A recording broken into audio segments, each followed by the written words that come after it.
राम मंदिर निर्माण के लिए विश्व हिंदू परिषद और संघ महाअभियान चलाएगा। इसके लिए हर व्यक्ति से 10 रुपए का सहयोग लिया जाएगा। भोपाल में विश्व हिंदू परिषद की केंद्रीय बैठक में यह बड़ा फैसला लिया गया। मध्य प्रदेश के 571 सरकारी कॉलेजों में आकाशवाणी के माध्यम से क्लास लगेगी। 1 अक्टूबर से 30 नवंबर तक लेक्चर का प्रसारण होगा। उच्च शिक्षा विभाग ने गाइडलाइन जारी की। अब कॉलेजों को भी निजी स्कूलों की तर्ज पर लगाना होगा ऑनलाइन क्लास। यूजी कोर्स के लिए 40-40 मिनट के लिए 3 लेक्चर, पीजी के लिए 30 मिनट के 3 लेक्चर लगाने होंगे। नियमितीकरण की मांग को लेकर आज से एनएचएम संघ ने अनिश्चितकालीन हड़ताल का ऐलान किया है। आज से करीब 13,000 एनएचएम संविदा स्वास्थ्य कर्मचारी हड़ताल पर चले जाएंगे, जिससे स्वास्थ्य सेवाएं प्रभावित होंगी। शिवराज सरकार लगातार आत्मनिर्भर मध्य प्रदेश बनाने की दिशा में काम कर रही है। इसी कार्यक्रम के तहत आज भोपाल में वन अधिकार उत्सव कार्यक्रम का आयोजन किया जाएगा। कार्यक्रम में सीएम शिवराज सिंह चौहान योजना के लाभार्थियों से बात करेंगे। योजना के तहत प्रदेश के 47 जिलों के वनवासियों को फायदा होगा। प्रदेश सरकार 22,000 से ज्यादा वन अधिकार पट्टों का वितरण करेगी। सीएम शिवराज सिंह ने मध्य प्रदेश को बिकाऊ प्रदेश कहने पर पूर्व सीएम कमलनाथ पर हमला बोला है। सीएम ने कहा कि मध्य प्रदेश के 8 करोड़ जनता का अपमान है। मुख्यमंत्री ने कमलनाथ से मांग की है कि वो अपने बयान के लिए मध्य प्रदेश की जनता से माफी मांगे। सीएम शिवराज ने कहा कि उन्हें बहुत दुख है कि जो व्यक्ति 1.25 साल तक इस प्रदेश का मुख्यमंत्री रहा, 1980 से लगातार छिंदवाड़ा के सांसद रहे, केंद्रीय मंत्री बने, आज वो मध्य प्रदेश को बिकाऊ प्रदेश कह रहे हैं। सीएम शिवराज सिंह चौहान ने कल किसानों के खाते में फसल बीमा की राशि ट्रांसफर की। बैतूल में 91,933 किसानों का बीमा हुआ था, जिसमें से 64,893 किसानों के खाते में 81 करोड़ 71 लाख की राशि ट्रांसफर की गई। लेकिन कुछ किसानों के साथ फसल बीमा की राशि के नाम पर भद्दा मजाक हुआ, क्योंकि यहां किसी के खाते में 1 रुपया तो किसी के खाते में 92 रुपये आए। वहीं कृषि अधिकार के मुताबिक वो इस मामले में बीमा कंपनी से बात करेंगे। डिंडोरी पहुंचे केंद्रीय मंत्री फग्गन सिंह कुलस्ते ने फसल बीमा योजना के तहत 7 से 8 रुपए मिलने के मामले में जांच कराने की बात कही है। उन्होंने बीमा कंपनी पर गड़बड़ी करने का आरोप लगाते हुए कहा कि मामले की जांच कराई जाएगी। इंदौर के अंबाई अस्पताल में शव के कंकाल बनने के मामले में जांच पूरी हो गई है। जांच के आधार पर संभाग आयुक्त ने सख्त रुख अख्तियार करते हुए लापरवाही बरतने वाले अस्पताल के अधीक्षक डॉक्टर पीएस ठाकुर को कारण बताओ नोटिस जारी किया है।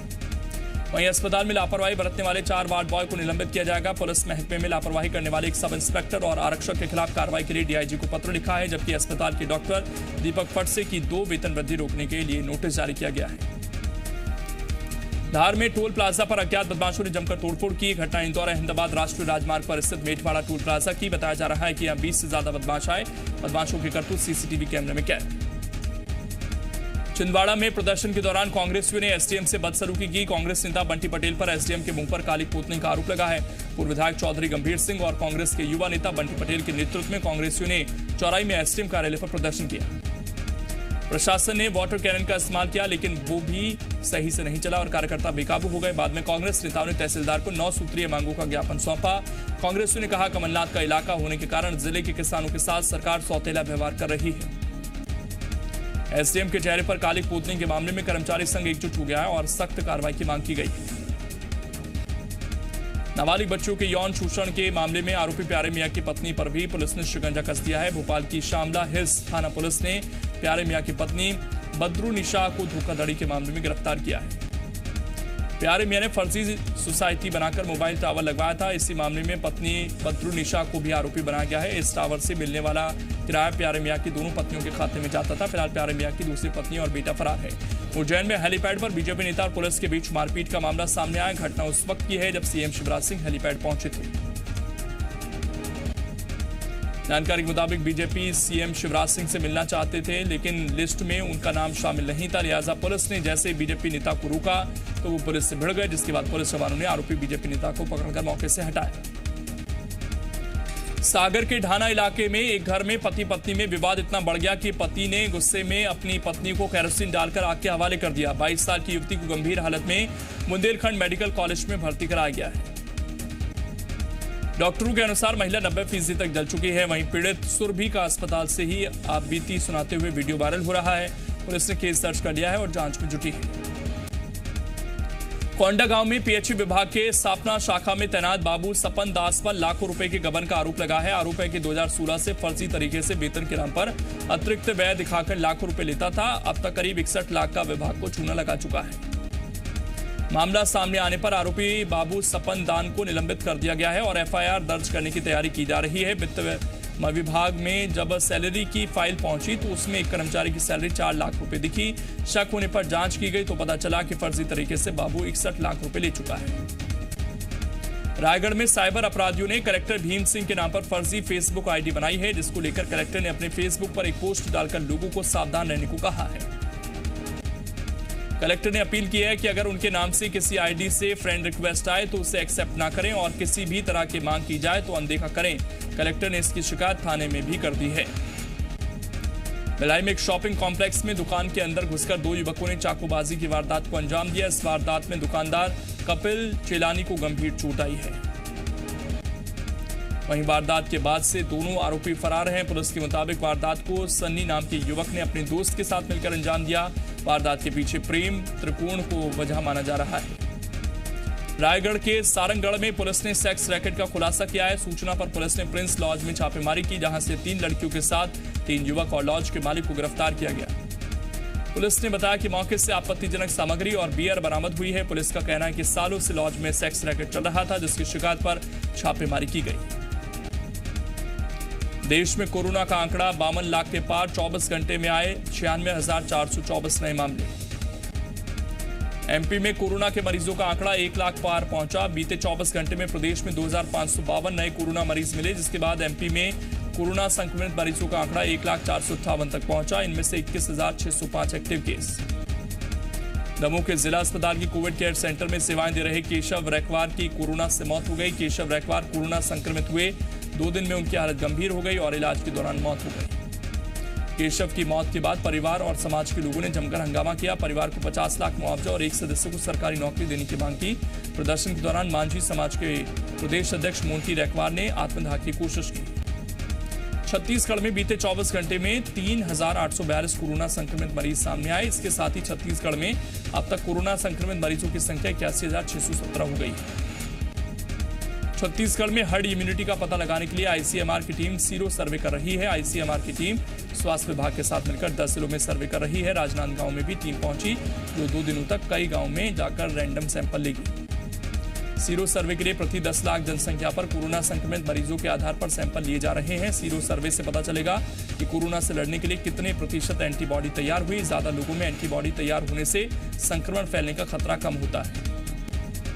कोरेला पेंड्रा मरवाही जिले को 332 करोड़ रुपए के विकास कार्यों की सौगात पर अब सियासी बयानबाजी तेज हो गई है। बीजेपी का आरोप है कि अजीत जोगी के निधन के बाद खाली हुई मरवाही सीट में सिर्फ चुनावी फायदे के लिए सरकार ने मेहरबानी दिखाई। वहीं कांग्रेस ने 15 साल तक सत्ता में रहने के बावजूद गोरेला पेंड्रा मरवाही को जिला नहीं बनाने को लेकर बीजेपी पर जवाबी हमला किया। कृषि क्षेत्र में सुधार से जुड़े एक राष्ट्रीय बाजार बिल के विरोध में छत्तीसगढ़ सरकार भी खड़ी हो गई है। मुख्यमंत्री भूपेश बघेल के मुताबिक ये बिल किसान विरोधी है, इससे मंडी का ढांचा खत्म होगा। सीएम बघेल का आरोप है कि आने वाले समय किसानों के लिए बेहद खतरा है, क्योंकि किसानों को उनकी उपज का न्यूनतम समर्थन मूल्य नहीं मिलेगा। कॉन्ट्रैक्ट फार्मिंग से निजी कंपनियों को फायदा होगा। इस मामले में छत्तीसगढ़ सरकार कोर्ट का दरवाजा भी खटखटा सकती है। जी मध्य प्रदेश छत्तीसगढ़ की खबर का असर हुआ है। फसल बीमा पोर्टल पर 7,000 गांवों के किसानों का डेटा दर्ज नहीं होने के मामले को केंद्र सरकार ने गंभीरता से लिया है। केंद्रीय कृषि मंत्रालय ने मध्य प्रदेश सरकार को पत्र लिखकर कहा है कि जिन गांवों का डेटा पोर्टल पर अपडेट नहीं हुआ है उसे हर हाल में 30 सितंबर तक अपलोड कर दिया जाए। केंद्र ने इन गांवों की अधिसूचित फसलें और गांवों का नाम हर हाल में तय सीमा तक दर्ज करने को भी कहा है। मध्य प्रदेश विधानसभा उपचुनाव के लिए प्रत्याशियों के ऐलान से पहले बीजेपी में घमासान छिड़ता नजर आ रहा है। जौरा सीट से इस बार भी टिकट के प्रबल दावेदार माने जा रहे सूबेदार सिंह के खिलाफ क्षेत्रीय कार्यकर्ताओं ने विरोध की आवाज बुलंद की है। बड़ी संख्या में जौरा के बीजेपी कार्यकर्ताओं ने भोपाल में बीजेपी कार्यालय पहुंचकर प्रदेश अध्यक्ष पीडी शर्मा से मुलाकात की। इस दौरान कार्यकर्ताओं ने दो टूक कहा कि पार्टी क्षेत्र में सर्वे कराकर किसी भी समाज के शख्स को टिकट देते हैं। मुरैना के अंबाह से कांग्रेस प्रत्याशी सत्यप्रकाश का विरोध तेज हो गया। स्थानीय कार्यकर्ता कमलनाथ से मिले ग्वालियर पहुंचे। कार्यकर्ताओं ने आरोप लगाया कि सत्यप्रकाश के इशारे पर 250 सवर्ण वर्ग के लोगों पर एफआईआर दर्ज हुई। कार्यकर्ताओं ने चेतावनी दी है कि अगर टिकट नहीं बदला गया तो खामियाजा भुगतना पड़ेगा। पूर्व सीएम और पीसीसी चीफ कमलनाथ 2 दिन के ग्वालियर दौरे पर, बीजेपी कमलनाथ पर हमलावर। वहीं कमलनाथ ने सिंधिया का नाम लेकर बीजेपी पर जवाबी हमला बोला। ग्वालियर चंबल संभाग का दौरा नहीं करने को लेकर कमलनाथ ने कहा कि उन्होंने कभी ग्वालियर चंबल की राजनीति और विकास में दखल नहीं दिया, क्योंकि पहले माधवराव और फिर ज्योतिरादित्य सिंधिया यहां राजनीति करते रहे। पूर्व सीएम कमलनाथ के ग्वालियर दौरे का विरोध कर रहे भारतीय जनता युवा मोर्चा के कार्यकर्ताओं पर पुलिस ने लाठीचार्ज किया। कार्यकर्ता कमलनाथ के दौरे का विरोध कर रहे हैं। कमलनाथ के ग्वालियर दौरे को बीजेपी ने फ्लॉप शो कहा। एमपी बीजेपी अध्यक्ष वीडी शर्मा ने कहा, ग्वालियर में कमलनाथ के मेगा शो का दावा फुस हो गया। वीडी शर्मा ने कहा, दिग्विजय सिंह ने कमलनाथ का ग्वालियर दौरा फ्लॉप करवा दिया। कोरोना काल में दुर्गा महोत्सव को लेकर गृह विभाग ने नई गाइडलाइंस जारी की। कलेक्टर को जारी किए गए दिशा निर्देश के तहत सार्वजनिक स्थानों पर 6 फीट ऊंची प्रतिमा स्थापित हो सकेगी। इसके अलावा 10 फीट चौड़ा और 10 फीट लंबा पंडाल लगाया जा सकेगा, लेकिन आयोजनों में 100 से ज्यादा लोगों को शामिल होने की अनुमति नहीं होगी। कोरोना संकट के चलते न तो गरबा का आयोजन होगा और न ही रैलियां निकाली जा सकेंगी। दंतेवाड़ा में शंकनी नदी के टापू में फंसे 7 लोगों को बचा लिया गया। नदी में अचानक जलस्तर बढ़ने के बाद 7 लोग नदी के बीच बने रेत के टापू पर फंस गए थे। सतना के मैहर में मां शारदा मंदिर के पहाड़ी मार्ग पर तेंदुआ देखे जाने का वीडियो तेजी से वायरल हो रहा। बताया जा रहा है कि मंदिर से संध्याकालीन आरती के बाद लौटते समय पुजारी ने अपने मोबाइल में तेंदुए की तस्वीर कैद की। आगर मालवा में किसान अब सोयाबीन की बर्बाद फसल को खेतों में ही जला रहे, क्योंकि मौसम की मार से जो फसल बची है उससे बीमारी ने जकड़ लिया है। किसान खराब फसल के लिए मुआवजे की मांग कर रहे हैं। धार में किसानों ने बीज प्रमाणीकरण के नाम पर अपने साथ फर्जीवाड़े का आरोप लगाया। सरदारपुर तहसील में मिंडा और खरेली गांव के किसानों का आरोप है कि ओजस्वी सीड्स, ममता सीड्स और Malwa agrotech private limited company ने उनके साथ धोखाधड़ी की है। आरोपों के मुताबिक पहले ये कंपनियां अपने तथाकथित एजेंट्स के जरिए किसानों की जमीन की रेकी करवाती हैं और फिर उन्हीं किसानों के नाम पर फर्जीवाड़ा करती हैं। खुद के साथ हुई धोखाधड़ी को लेकर बड़ी संख्या में मिंडा और खरेली के किसान अमझरा थाने पहुंचे और आवेदन देकर कंपनियों के खिलाफ कार्रवाई की मांग की। रायसेन में गरीब कल्याण सप्ताह के तहत 40,100 किसानों के फसल बीमा खाते में सिंगल क्लिक के जरिए लगभग 60 करोड़ रुपए डाले गए, लेकिन जिले के सैकड़ों किसान ऐसे हैं जो इस राशि को निकालने की स्थिति में नहीं है। वहीं भोपाल संभाग के कमिश्नर ने भी किसानों की फसल बीमा की राशि में से ही किसान का कर्जा काटने के आदेश दिए हैं। ऐसे में सैकड़ों किसानों के खातों में पैसा आने के बाद भी वो उसे निकाल नहीं पाएंगे। पूरे मामले पर स्वास्थ्य मंत्री प्रभुराम चौधरी ने भी साफ कर दिया कि अगर किसान का कोई कर्जा है तो उसे चुकाना पड़ेगा। केंद्र सरकार के उच्च अधिकार वाले चाइना स्टडी ग्रुप ने एलएसी पर स्थिति की समीक्षा की। अप्रैल वाली स्थिति में लौटने पर जोर देगा भारत। दोनों देशों में कमांडर स्तर की बातचीत अगले 2 या 3 दिनों में संभव। दक्षिण एशिया में चीन के बढ़ते प्रभाव को देखते हुए भारत की नई रणनीति, तीसरे देशों में साथ मिलकर काम करने पर विचार कर रहे भारत और जापान। विदेश मंत्री एस जयशंकर का बयान। कृषि बिल के खिलाफ आज भी देश भर में प्रदर्शन मुमकिन। पीएम का किसानों को भरोसा, जारी रहेगी सरकारी खरीद। 20 सितंबर को राज्यसभा में पेश होंगे कृषि संबंधी बिल। यूएन में भारत के स्थायी प्रतिनिधि टीएस तिरुमूर्ति का बयान। संयुक्त राष्ट्र का 75वां सत्र कई तरीकों से होगा ऐतिहासिक। डिजिटल सत्र के 2 बहस में प्रधानमंत्री मोदी भी शामिल होंगे। पाकिस्तान की जेल में बंद भारतीय नागरिक कुलभूषण जाधव पर पाकिस्तान की एक और चाल, कहा कुलभूषण की सजा पर पुनर्विचार के लिए भारतीय वकील मुमकिन नहीं। दिल्ली में स्कूल अब 5 अक्टूबर तक बंद। हाईकोर्ट का स्कूलों को आदेश, गरीब बच्चों को ऑनलाइन पढ़ाई के लिए दिया जाए इंटरनेट, राज्य सरकार से ले सकते हैं खर्च। सुशांत ड्रग्स केस में आज कुछ और गिरफ्तारी संभव। बासित सैमुअल और दीपेश सावंत की बेल पर 29 तक टली सुनवाई। एनसीबी ने कल 5 और ड्रग्स पेडलर्स पकड़े। ड्रग्स विवाद पर जावेद अख्तर ने भी तोड़ी चुप्पी, कहा यह एक सामाजिक बुराई है जो हर फील्ड में देखने को मिल रही है। बिग बी ने शेयर की केबीसी के सेट की तस्वीर। शेयर करते हुए अमिताभ ने लिखा, सुरक्षित रहिए, सोमवार से शुरू होगा शो। एयर इंडिया एक्सप्रेस से ऊपर से हटा बैन। आज से अपने शेड्यूल पर दुबई और भारत के अलग अलग हिस्सों से शुरू होंगी उड़ानें। प्ले स्टोर से एक बार फिर डाउनलोड होगा पेटीएम ऐप, कंपनी ने ट्वीट कर दी जानकारी। भारत में लॉन्च हुई किया मोटर्स की पहली कॉम्पैक्ट एसयूवी सोनेट, कीमत 6,71,000 रुपए।